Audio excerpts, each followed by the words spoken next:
మొదటిగా మనము 118వ కీర్తన చూస్తే మొదటి వచనము, యెహోవా దయాళుడు, ఆయన కృప నిరంతరము నిలుచును, ఆయనకు కృతజ్ఞతాస్తుతులు చెల్లించుడి అని మనకి ఇక్కడ కీర్తనకారుడు చెప్తున్నాడు అనమాట. అయితే మొత్తం మనం చూస్తే ఏంటి అని అంటే, దీనిలో యెహోవా యొక్క దయ గురించి, ఆయన కృప గురించి మాత్రం ఉంటుంది. నేను ఎందుకో ఈ వచనం అట్లాగా చూసినప్పుడు ఏముంటుందో చూద్దాంలే, అసలు నేను అనుకున్న కాంటెక్స్ట్ వేరు, ఇది వేరుంది కదా అనేసి నేను అనుకున్నాను అనమాట. అయితే అనుకున్న తర్వాత సరే చూద్దాము ఎలా ఉంటది అని చెప్పేసి, ఎందుకో మొత్తం చదవకుండా నా దృష్టి ఒకటి ఆఖరి వచనం వెళ్ళిపోయింది. అక్కడ ఆఖరి వచనం చూస్తే సేమ్ ఫస్ట్ వచనంలో ఏదైతే అన్నారో ఆఖరి వచనంలో కూడా యెహోవా దయాళుడు, ఆయన కృప నిరంతరము నిల్చుచున్నది, ఆయనకు కృతజ్ఞతాస్తుతులు చెల్లించుడి అని ఉందన్నమాట. అంటే ఫస్ట్ వచనము లాస్ట్ వచనం అనేది ఇక్కడ సేమ్ ఉన్నాయి. ఈ రెండు వచనాల మధ్య ఇప్పుడు ఏదైతే ఇక్కడ కీర్తనకారుడు రాశాడో, అరే చదువుదాము, మరి ఇవి రెండు వేరున్నాయి కదా అనేసి నేను అనుకుంటే, మధ్యలో వచనాలన్నీ కూడా ఆయన దయ, ఆయన కృప గనక మనపై ఉంటే మనం ఏం చేయగలుగుతాము, మన ఎడల ఏం జరుగుతుంది, మన కుటుంబ విషయంలో కానివ్వండి, మన జీవితంలో కానివ్వండి, ఆయన ఏ మేలులు చేస్తాడు అనేది మొత్తం రాసి ఉందన్నమాట. అట్లాగా నేను చూస్తుంటే అంతా నాకు చాలా బాగా అనిపించింది. మొదటి 2, 3, 4 వచనాల్లో ఆయన కృప నిరంతరము నిల్చునని ఇశ్రాయేలీయులు అందురుగాక, అహరోను వంశస్థులు అందురుగాక, యెహోవా యందు భయభక్తులు గలవారు అందురుగాక అని ఉంది.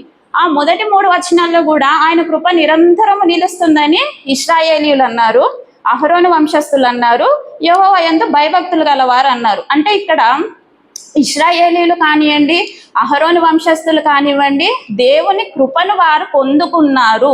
అంటే దేవుడు చేసిన కృపను వాళ్ళు చూశారు, వారు దాన్ని అనుభవించారు, కాబట్టి దేవుని కృప నిరంతరము నిలుచుచుంది అని చెప్పేసి వాళ్ళు చెప్తున్నారనమాట. అదే మనకి 3వ విషయంకి వస్తే, యెహోవా ఆయన కృప నిరంతరము నిల్చునని యెహోవా యందు భయభక్తులు గలవారు అందురుగాక.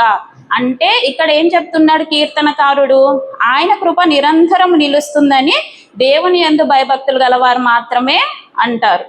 మిగతా వారు కూడా ఎవరికి అనడానికి అది రాదు. ఎందుకంటే మీరు బయట జీవితంలో కూడా చూస్తే, అంటే ఆ దేవుని నమ్ముకొని వాళ్ళు ఎవరైతే ఉన్నారో, పోనీ దేవుని నమ్ముకున్న వాళ్ళైనా కూడాను, ఇప్పుడు చిన్నపిల్లలు కానివ్వండి, టీనేజర్స్ కానివ్వండి, ఎప్పుడైనా మనం పలకరించినప్పుడు అమ్మ ఎలా ఉన్నావు, హాయ్ అది ఇది అని అంటే నేను బాగున్నాను, ఐఎమ్ ఫైన్ అని అంటారు తప్పితే ఏముందంటే దేవుడు కృప అని ఎవరైతే అన్నారు.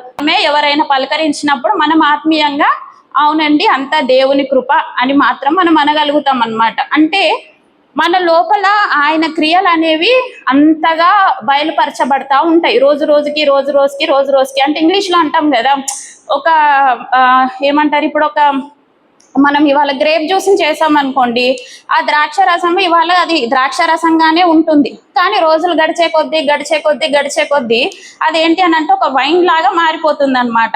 అట్లాగే మనం ఇవాళ దేవుణ్ణి చిన్నప్పటి నుంచి నమ్ముకున్నా కూడా రోజు ఆయన లోపల మనము పరిపక్వత్వం చెందుతుంటేనే ఆయన యొక్క కృప అనేది మన లోపల ఎలా ఉంది, మన జీవితాల్లో ఎలా పనిచేస్తుంది అనేది మనం అది తెలుసుకోగలుగుతాం అన్నమాట. అట్లాగా ఈయన చెప్తున్నాడు అనమాట కీర్తనకారుడు, ఆయన కృప నిరంతరము నిల్చునని యెహోవా యందు భయభక్తులు గలవారు అందురుగాక అని అన్నాడు.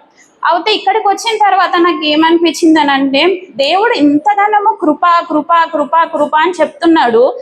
అసలు కృప అంటే కరెక్ట్గా అర్థం ఏంటి అనేది నేను ఒక ½ an hour పాటు ఆలోచించి కొన్ని అలా ఇలా చూస్తే మన భాషలో నాకు అర్థమైంది ఏంటి అని అంటే, ఇప్పుడు ఎలా చెప్పాలి, డిగ్రీ చేసిన వాళ్ళు హాస్పిటల్లో డాక్టర్స్ కాలేరు, అట్లాగే ఇంజనీరింగ్ చేసిన వాళ్ళు వేరే జాబ్కి, అంటే వాళ్ళ సెక్టార్కి వాళ్ళకి ఆ జాబ్స్ అనేవి వస్తాయన్నమాట. వేరే సెక్టార్కి వారు దానికి తగినట్టుగా ఉండరు. అయితే ఇక్కడ కృప అనేది ఏంటి అని అంటే, దేవుడి విషయంలో మనము ఎన్నిసార్లు తప్పిపోయినప్పటికీ, ఆయన ఆశీర్వాదం మనము అందుకోవడానికి అర్హులంగా లేనప్పటికీ, ఆయన మన మీద అయితే ఏదైతే చూపిస్తున్నాడో దాన్నే మనము కృప అని గ్రహించాలన్నమాట. అంటే ఇప్పుడు మనము ఈ రీతిగా ఇక్కడ నిల్చొని ఉన్నాము అని అంటే అది కూడా దేవుని కృప అన్నమాట. సో కృపకి అది ఓకే, ఇది కరెక్ట్ డెఫినేషనా? మనం ఇన్ని రోజులు దేవుడి కృప దేవుడి కృప అని అంటున్నాం, కానీ ఇవాళ నాకు తెలిసిందనమాట ఆ డెఫినేషన్, ఆయన కృప అసలు అంటే ఏంటి అనేది నేను తెలుసుకోవడం జరిగింది. అట్లాగే మీరు కిందే చూస్తుంటే మనుషులను 8-9 వర్షంలో మనుషులను నమ్ముకొనుట కంటే యెహోవాను ఆశ్రయించటం మేలు, రాజులను నమ్ముకొను కంటే యెహోవాను ఆశ్రయించటం మేలు అనేసి, ఇంకా కింద మొత్తం మీరు చూసినప్పుడు అన్యజనులందరూ నలుదిశల నుంచి కందిరీగల వలె చుట్టుకొని ఉన్నా కూడా ఆయన యొక్క నామమును బట్టి వారిని నేను నిర్మూలము చేసేదను అని వచ్చిందనమాట. అయితే ఆయన యొక్క నామమును బట్టి నిర్మూలం చేసేదనంటే ఏంటి? దేవుడు ఒకేసారి కృప నుంచి ఇక్కడికి వచ్చేసాడు, అది కంప్లీట్గా వేరే కాంటెక్స్ట్ కదా, ఇది వేరే కాంటెక్స్ట్ కదా అని అన్నప్పుడు నాకు సడన్గా ఏంటి అని అంటే, ఫస్ట్ ఆయన కృప మన పైన ఉండాలి అంటే, ఆయన యొక్క దయ మన పైన ఉండాలి అని అనుకుంటే కనుక మనం ఏ రీతిగా ఉండాలి, ఏ రీతిగా ఉండకూడదు అనేది మనము తెలుసుకోవాలి అనేది నాకు ఒకటి చెప్పాలి అని అనిపించింది. సో దాని విషయంగా ఒకసారి మీరందరూ ఫిలిప్పీ రాసిన పత్రిక, ఫిలిప్పీలకు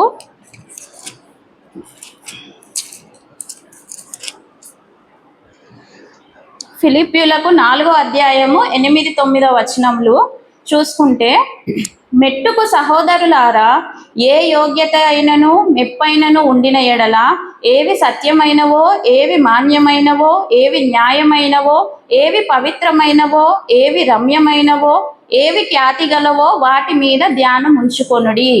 మరియు మీరు నా వలన ఏవి నేర్చుకొని అంగీకరించితిరో, నా యందున్నట్టుగా ఏవి వింటిరో, ఏవి చూచితిరో అట్టి వాటిని చేయుడి. అప్పుడు సమాధానకర్తయగు దేవుడు మీకు తోడయుండెను అని ఇక్కడ ఇచ్చారు. అంటే ఇక్కడ ఫిలిప్పీలకు రాసిన పత్రికలో ఏం చెప్తున్నాడంటే, దేవుడు మనకి తోడుగా ఉండాలి అని అంటే మనము ఏ రీతిగా ఉండాలి, ఏ రీతిగా నడుచుకోవాలి అనేది చెప్తున్నాడు అనమాట. అయితే ఇక్కడ చూస్తే మన లోపల ఏదంటే, మనము ఏదైతే సత్యమైనవి ఉంటాయో, ఏవి న్యాయమైనవో, ఏవి పవిత్రమైనవో, ఏవి రమ్యమైనవో వాటి మీద మాత్రమే దేవుడు ధ్యానం ఉంచమన్నాడు అనమాట.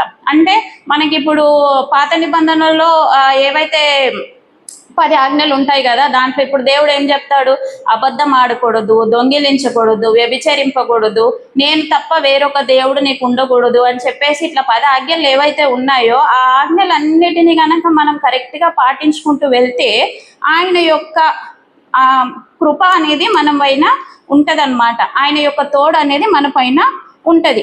అట్లాగే ఇంకొకటి, మనం ఎన్ని చూసినా, ఎన్ని చేసినా, ఎన్ని విన్నా, అంటే ఇప్పుడు మనం ఈ బాహ్యలోకంలో ఉన్నాం కాబట్టి ఇప్పుడు మనకు శరీరాశలు ఎక్కువ ఉంటాయి. మన కంటితో ఏవైతే చూస్తామో అవన్నీ మనకి ఏంటి అని అంటే చేయాలనిపిస్తాయి అన్నమాట.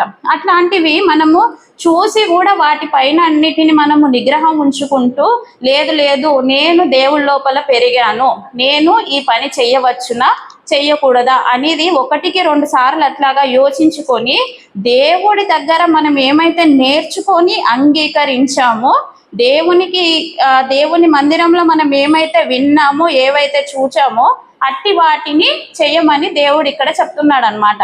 అలాగ చేస్తే ఆటోమేటిక్గా దేవుడు మనకు తోడుగా ఉండి ఆయన కృపను మన పైన కుమ్మరిస్తాడు అని చెప్తున్నాడు. అదే రీతిగా మనకి ఇప్పుడు కొలసీల దగ్గరికి వస్తే,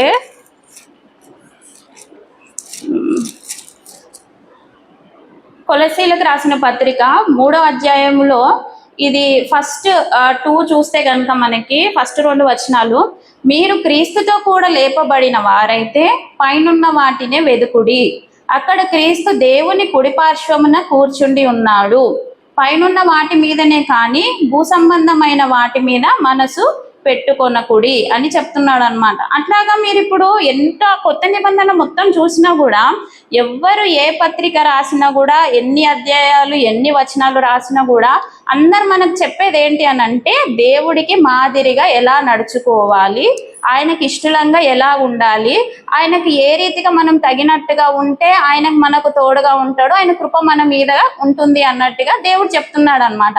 అందుకని ఇప్పుడు కొలసీలకు రాసిన పత్రికలో ఆయన ఇప్పుడు ఏం చెప్తాడనంటే, మనం ఒక దేవుణ్ణి గనక నమ్మితే, అంటే క్రీస్తుతో కూడా లేపబడిన వారైతే అంటే అర్థం ఏంటి, మనం ఎంత పుట్టినప్పటి నుంచి మనము దేవుడి లోపల ఉన్నా కూడా ఆయన యొక్క సన్నిధి మనం గ్రహించి ఆయన యొక్క రక్షణలోనికి వచ్చినప్పుడే మనం క్రీస్తుతో కూడా లేపబడిన వారం అవుతాం అన్నమాట. అట్లాంటి సమయము మనకు వచ్చిన తర్వాత ఇంకా మన పాత విషయాలన్నీ కూడా మనము మర్చిపోవాలి. మన లోపల ఉన్న పాత స్వభావాన్ని అంతా కూడా మనము విడిచిపెట్టాలి. ఈ లోక సంబంధమైన విషయాలు ఏవైతే ఉన్నాయో, వాటన్నిటిని, బాహ్యాశలు ఏవైతే ఉన్నాయో వాటన్నిటిని కూడా మనం విడిచిపెట్టి, దేవుడు ఏ రీతిగా అయితే యేసుక్రీస్తు కుడి పార్శ్వమున కూర్చుండి ఉన్నాడో మనము కూడా ఆ రీతిగా కూర్చుండడానికి మన యొక్క ఏమంటాం, దేవుడు మనకు ముందుగా ఉంచిన దాంట్లో మనము నడవాలన్నమాట. ఆయన ఏదైతే చేసాడో ఆ రకంగా మనం కూడా నడవాలి. అందుకే అంటున్నాడు కదా, పైనున్న వాటి మీదనే కానీ భూ సంబంధమైన వాటి మీద మనసు పెట్టుకోకూడదు అనేది దేవుడు చెప్తున్నాడు. అంటే మనం ఎట్లాగో ఈ లోకంలో ఉన్నాము, ఎన్నో రకాలుగా మనకి ఎన్నోసార్లు శోధన అనేది మన వైపు వస్తూనే ఉంటుంది. ఎన్నోసార్లు అంటే ఏమవుతుందిలే, ఇదే కదా అని అనుకుంటా ఉంటాం. కానీ ఒక్కసారి దేవుణ్ణి నమ్మి ఆయన రక్షణలోనికి వచ్చిన తర్వాత ఏదైనా కూడా మనం చెయ్యాలి అని అంటే 1కి 100 సార్లు మనం ఆలోచించి ఇది దేవుడికి ఇష్టమైందా లేదా అనేది మనం చేసి, అంటే ఒక పాట ఉంటుంది కదా, రుచి చూచి ఎరిగి తిని యెహోవా ఉత్తముడని అన్నట్టుగా.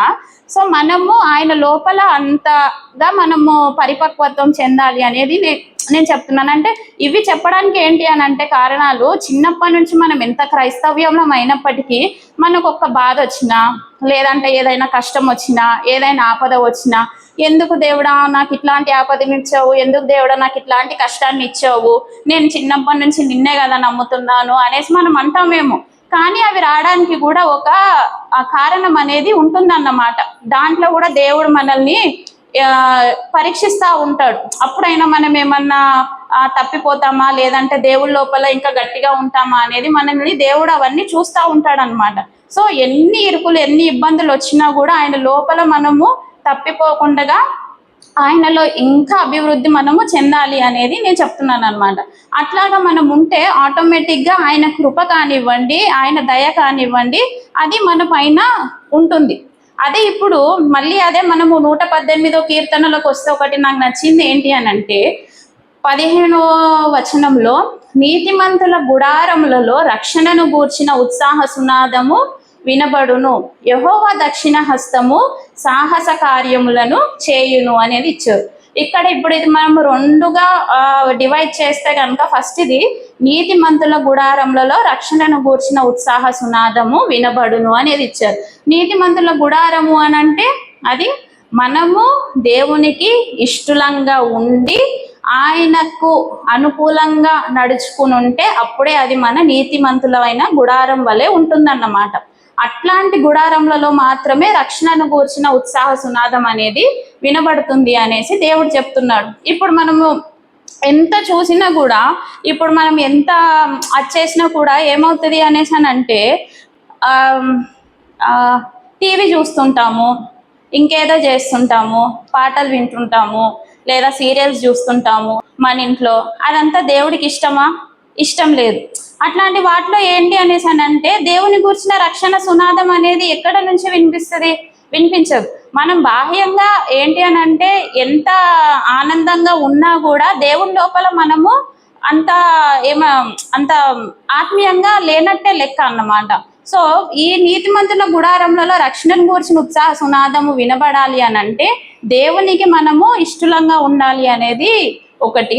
ఇంకొకటి, యెహోవా దక్షిణ హస్తము సాహస కార్యములను చేయును అనేది ఏదైతే చెప్పారో, ఇప్పుడు మనకు దేవుడికి ఇష్టలంగా ఉంటే గనక ఆయన దక్షిణ హస్తము అనేది మన వైపు ఉంచి సాహస కార్యములను చేయిస్తుంది. ఇప్పుడు యెహోవా బలమైన వాడు, నీతిమంతుడు, నమ్మదగిన వాడు, పరాక్రమం గలవాడు అనేది ఇప్పుడు మన దేవుడికి ఎన్నైతే పేర్లు ఉన్నాయో ఆయన అట్లాగా మన వైపున మనకు బలంగా పోరాడతాడు. ఆయన దక్షిణ హస్తం గనక మన వైపు ఉంటే ఆయన మన వైపు బలంగా పోరాడతాడు, పరాక్రమంగా మనకు ఉంటాడు. ఎన్ని వచ్చినా కూడా ఆయన వాటన్నిటి నుంచి మనల్ని బయటపడవేస్తాడు అన్నమాట. ఎట్లాగా అంటే ఇప్పుడు పాత నిబంధనలో చూసినట్టు అయితే ఇశ్రాయేలీలందరినీ దేవుడు ఎట్లా నడిపించాడండి? అంటే ఎన్నో లక్షల మంది జనాలు ఉన్నారు, కానీ వాళ్ళందరి లోపల దేవుడు ఉన్నాడా? లేడు కదా. వారందరినీ నడిపించింది ఎవరు? మోషే నడిపించాడు. మోషే తర్వాత ఎవరిని ఎన్నుకున్నాడు? అహరోనుని ఎన్నుకున్నాడు కదా. అయితే ఇప్పుడు వాళ్ళందరి నుంచి కూడా ఏంటి అని అంటే వాళ్ళ లోపల ఎన్నో అంటే మిస్టేక్స్ అన్నీ ఉండుంటాయి. కాకపోతే దేవుడు ఎవరినైతే ఎంచుకున్నాడో వాళ్ళు మాత్రము చిన్నప్పటి నుంచి కూడా దేవుడికి ఇష్టలంగానే ఉన్నారు. అందుకే దేవుడు వాళ్ళని ఎంచుకున్నాడు, వారి ద్వారానే వాళ్ళకి అన్ని కార్యాలు అనేవి చూపించాడు అనమాట. ఆయన దక్షిణ హస్తం అనేది వాళ్ళ ద్వారానే దేవుడు బయలుపరిచాడు అనమాట. అట్లాగే మనం కూడా ఏంటి అని అంటే రోజుకు రోజు దేవునికి ఇంకా ఎంతగానో దగ్గర అవ్వాలి. ఎంతగానో దగ్గర అవుతూ ప్రభువా నీ కృపను ప్రభా మా పైన నువ్వు ఉంచాలి, నీ యొక్క దయాన్ని కూడా మా పైన ఉంచాలి, నీ దక్షిణ హస్తమును కూడా ఎప్పటికీ నువ్వు మా పైన ఉంచాలి, వాటిని నువ్వు మా నుంచి ఎప్పుడు కూడా తొలగించకూడదు అనేది మనము రోజు కూడా దేవుణ్ణి మనము అడగాలన్నమాట. అట్లాగే చూస్తే ఇప్పుడు మనము కిందికి వస్తే 24వ వచనంలో ఇది యెహోవా ఏర్పాటు చేసిన దినము, దీని యందు మనము ఉత్సహించి సంతోషించదం.